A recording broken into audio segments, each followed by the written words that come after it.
se fosse eu naquela época para poder definir isso daqui pro crente de hoje, 2024, não querer ler, eu ia falar assim: Jesus, me deixa descer, porque eu preciso enfiar essa Bíblia na cabeça da pessoa. Olá a todos, eu estou muito feliz que vocês escolheram estar aqui mais uma vez. No vídeo de hoje nós vamos falar sobre a formação do cânon bíblico. Como é que foi ali a seleção de quais livros foram considerados inspirados e o porquê outros não foram? Qual é a grande diferença entre a Bíblia católica e a Bíblia protestante e o que são os tão famosos apócrifos?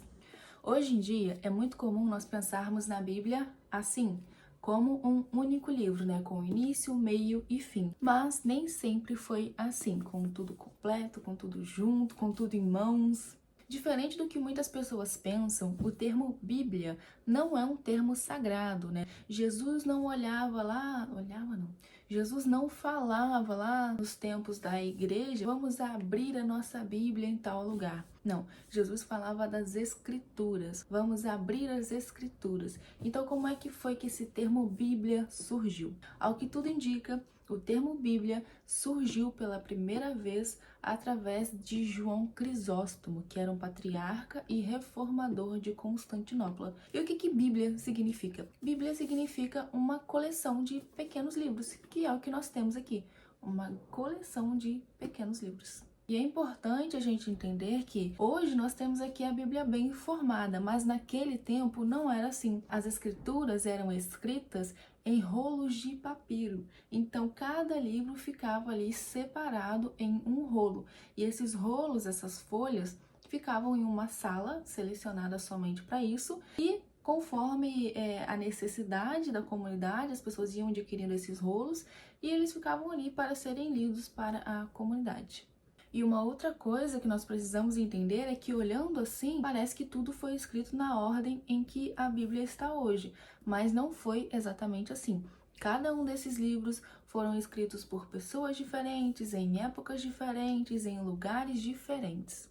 Porque talvez você não saiba, mas a Bíblia não está em ordem cronológica, não está aqui de acordo com as datas que as coisas foram escritas. Então, se não está de acordo com a data, como que a Bíblia está organizada? A Bíblia está organizada por grupos literários. Se fosse em ordem cronológica, a Bíblia seria primeiro Gênesis e depois o livro de Jó. Mas como não está em ordem cronológica, e sim em grupos literários, nós temos aqui as divisões, né, do Antigo Testamento e do Novo Testamento. O Antigo Testamento nós temos 39 livros, que por grupo literário nós temos. Primeiro nós temos a Torá, ou o Pentateuco, que são os 5 primeiros livros da Bíblia, escritos por Moisés. E esses livros começam em Gênesis e terminam em Deuteronômio.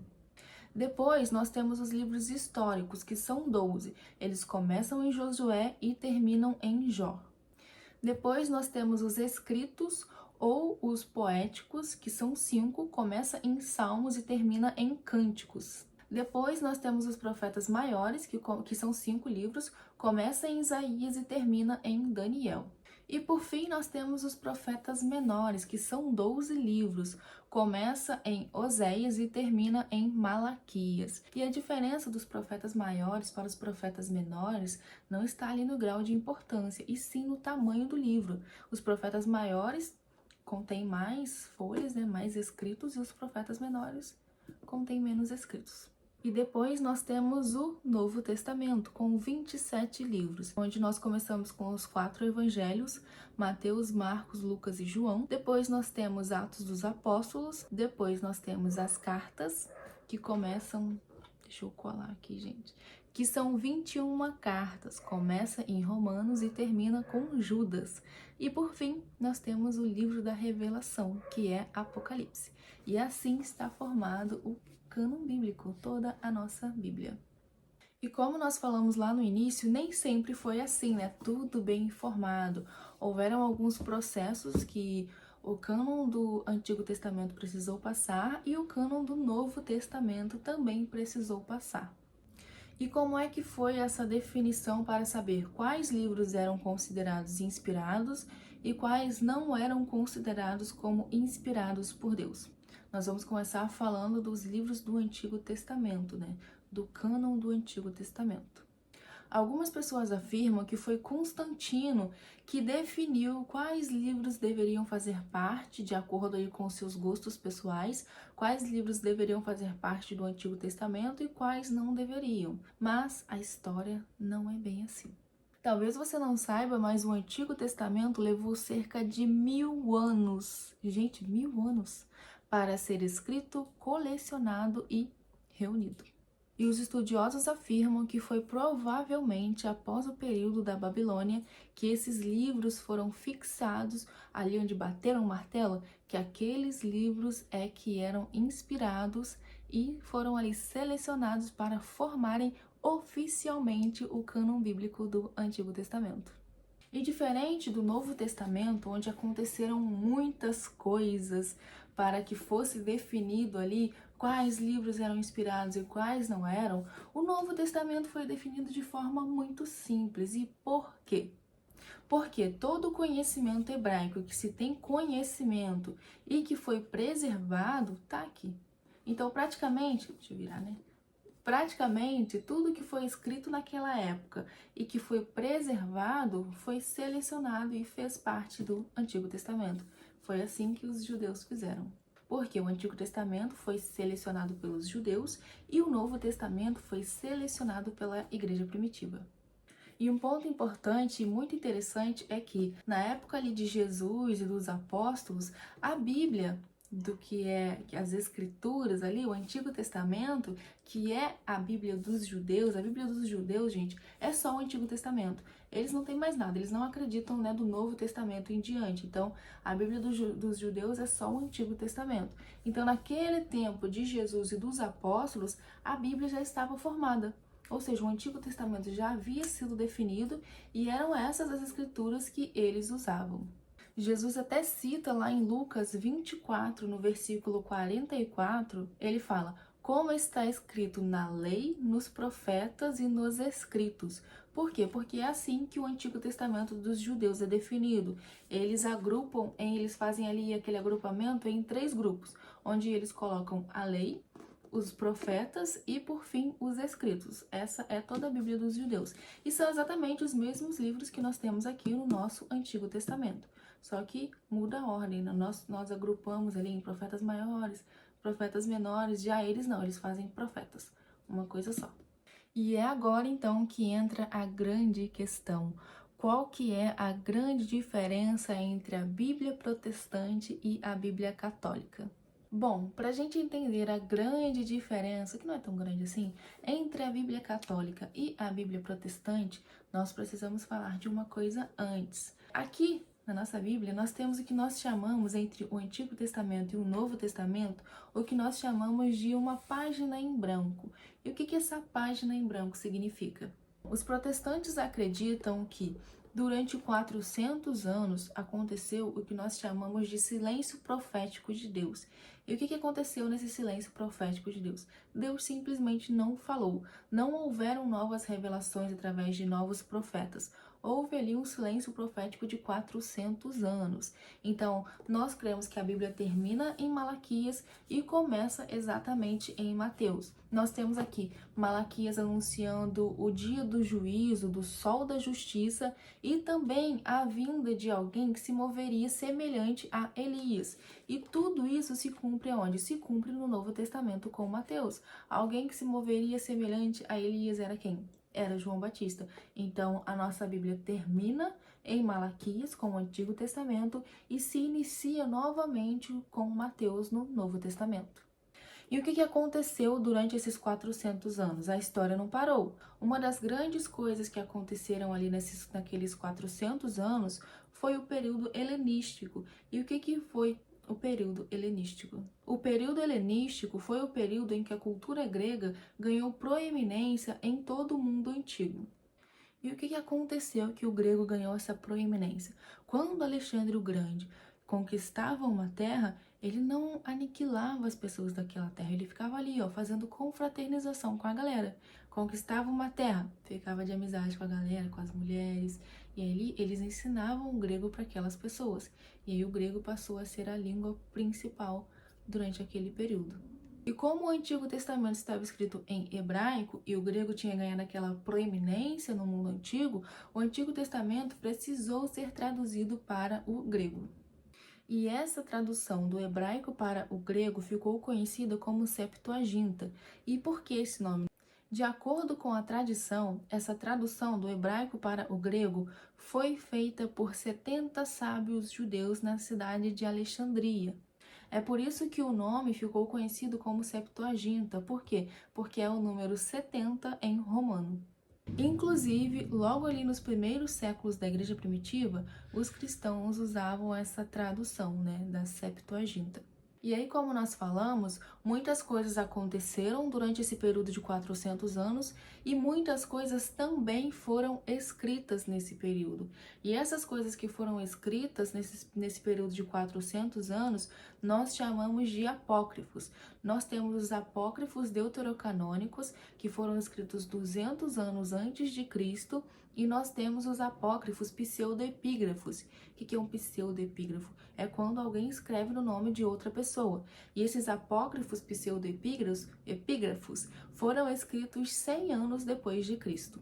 Então, esses apócrifos são o que nós consideramos como não inspirados por Deus. São somente coisas que aconteceram ali no decorrer da história. Mas a Igreja Católica acredita que alguns desses livros são inspirados e por isso eles acrescentam esses livros na Bíblia deles.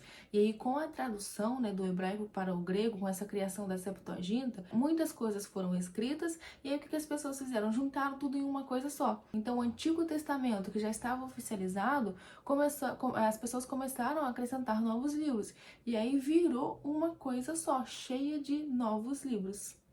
Mas é importante dizer que os judeus que já tinham ali o cânon do Antigo Testamento formado, eles nunca acrescentaram esses livros, né? Eles nunca consideraram aqueles livros como inspirados por Deus. Para eles, o Antigo Testamento já estava formado, que é o que nós temos hoje, e foi se mantendo exatamente do jeito como nós temos hoje. E como eu falei, ali nos primeiros séculos da igreja primitiva, os cristãos usavam essa versão traduzida da Septuaginta, mas começaram a acontecer vários conflitos. Por quê? O povo começou a se questionar: como é que nós vamos saber, de fato, o que é considerado inspirado e o que não é considerado inspirado por Deus? E aí vocês acham que as coisas melhoraram? Não melhoraram. As coisas pioraram um pouquinho. Por quê? Porque o Papa pediu para que a Bíblia fosse traduzida para o latim. E aí uma pessoa chamada Jerônimo, um homem chamado Jerônimo, traduziu a Bíblia do grego, do hebraico e do grego para o latim, que é o que nós chamamos de Vulgata.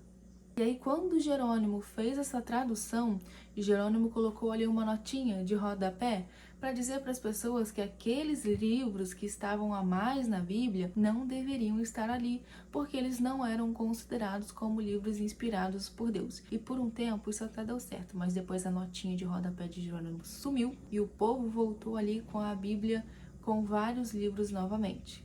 Mas tudo mudou com a chegada da Reforma Protestante, quando os cristãos reconheceram que aqueles livros não eram considerados inspirados por Deus. Mas nós precisamos dizer, gente, que os livros apócrifos não são considerados inúteis, ou algo tenebroso, algo oculto que ninguém pode ler, não. Os livros apócrifos, alguns deles, têm um grande valor histórico, como o livro dos Macabeus, por exemplo, tem um valor histórico. Eu, por exemplo, tenho os 3 volumes aqui dos pseudepígrafos e eu já li alguns, são conteúdos bem interessantes. Nós não usamos isso na igreja, mas a título de conhecimento é bem interessante. Nós temos ali a infância de Jesus.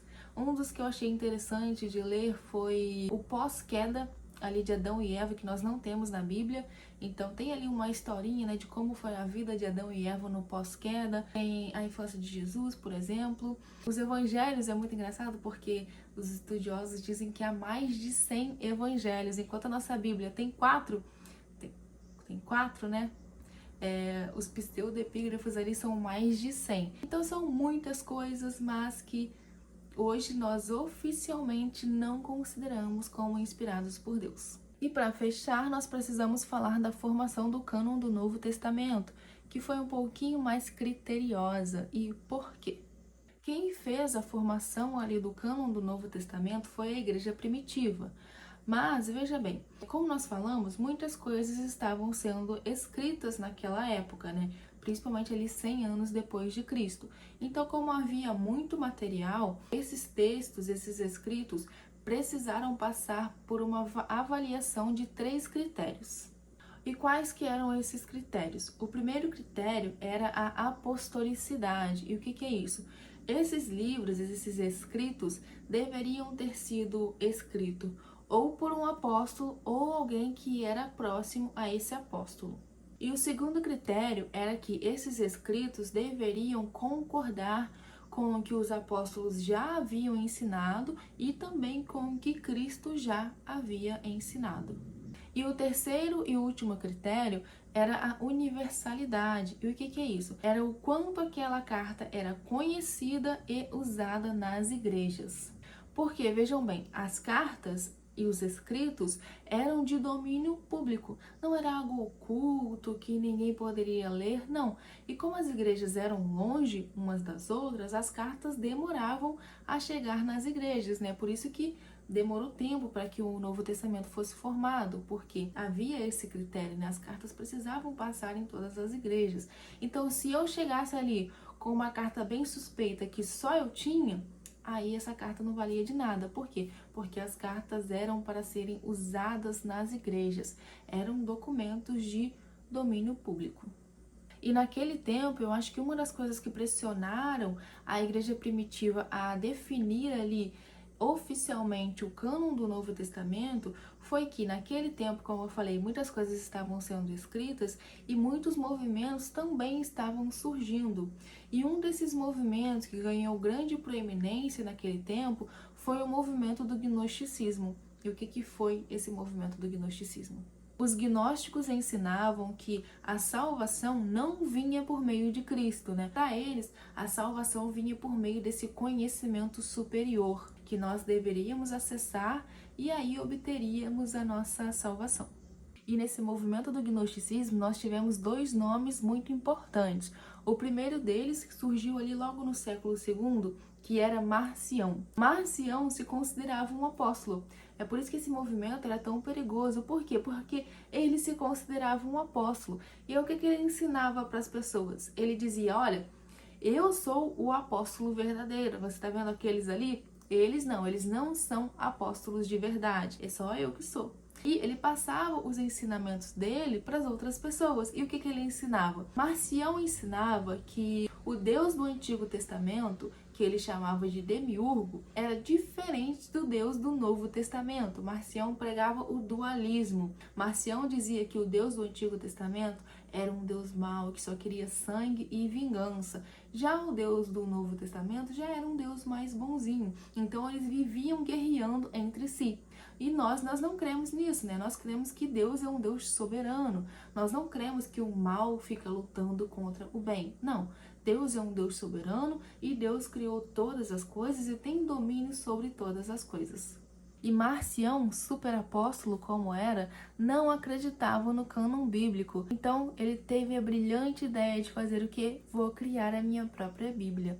E aí Marcião criou o seu próprio cânon bíblico. Mas o que ele fez? Para ele, somente o livro de João e as cartas de Paulo é que eram de verdade. O resto Marcião jogou tudo fora e nada disso fazia parte da Bíblia dele. Ele só tinha o Evangelho de João e as cartas de Paulo. E aí as coisas melhoraram? Não, porque após Marcião surgiu um outro fenômeno que era Montano. E Montano dizia estar recebendo da parte de Deus dons de revelação. E Montano tinha 2 profetisas, que eram chamadas de Maximila e de Priscila. E ele acreditava e pregava que quando o Espírito Santo vinha sobre as suas profetisas, era como se Deus estivesse dedilhando harpas e produzindo sons e profecias. E Montano dizia que tudo quanto ele e as suas profetisas profetizavam eram tão inspirados quanto as coisas que os apóstolos falavam. E foi assim que a nossa Bíblia foi formada, foi com muita luta, foi com muita luta. Foi pau, foi pedra, foi briga, foi gente dando na cara de gente. Mas hoje nós temos aqui, né? Nós cremos que o Senhor sabe de todas as coisas e que através do Espírito Santo as pessoas foram inspiradas a escrever para que hoje, ó, em 2024, você tivesse aqui acesso às Escrituras. E para finalizar, eu sei que muitas pessoas sempre ficam em dúvidas, né? Como crer em uma Bíblia que foi escrita por homens? O que é isso de inspirar? Como crer nisso? Bom, antes da queda, o Senhor falava ali face a face com o homem. Mas após a queda, com a entrada do pecado, o Senhor passou a falar com o homem de formas diferentes. O Senhor falava através de sonhos, de visões, de anjos. E uma das formas que o Senhor escolheu se revelar a nós e falar conosco foi assim, inspirando homens para escrever a Bíblia. E quando nós falamos que Deus inspirou os homens, nós não estamos falando ali de algo meio psicográfico, algo tal qual Allan Kardec, não foi nada disso. O Senhor inspirou esses homens usando ali o relacionamento que ele tinha com esses homens e usando de sua cultura, de seu conhecimento e relacionamento que o Senhor tinha com esses homens na hora de inspirá-los a escrever. As pessoas não viravam ali nenhum boneco, né? Como é que é o nome daquilo? Fantoche? Não, gente. Que às vezes a gente imagina, né? Inspirou, a pessoa apagou. Não, não foi assim. A pessoa era consciente. Usavam ali seus meios de falar, seu modo de ser, o seu jeitinho. Deus usou todas essas coisas. E eu queria dizer, gente, que olha, eu sei que às vezes as coisas não são fáceis. Estudar é muito cansativo, mas nós precisamos nos lembrar que nós estamos em uma luta constante entre a nossa carne e o nosso espírito. E a nossa carne gosta do que é confortável. Então não deixe a sua carne falar mais alto que você tenha amor pela palavra, que você tenha amor por Deus e amor por conhecê-lo cada vez mais. Então, meu crente firme e fiel, não desanima não, tá cansado?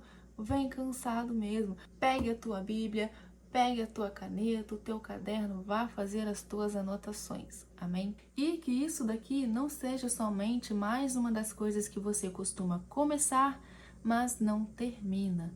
Que você consiga acompanhar e se dedicar. Que a partir de hoje você mesmo comece a determinar um novo tempo sobre a sua vida. Então é isso, muito obrigada pela sua audiência e eu espero você aonde? No próximo vídeo.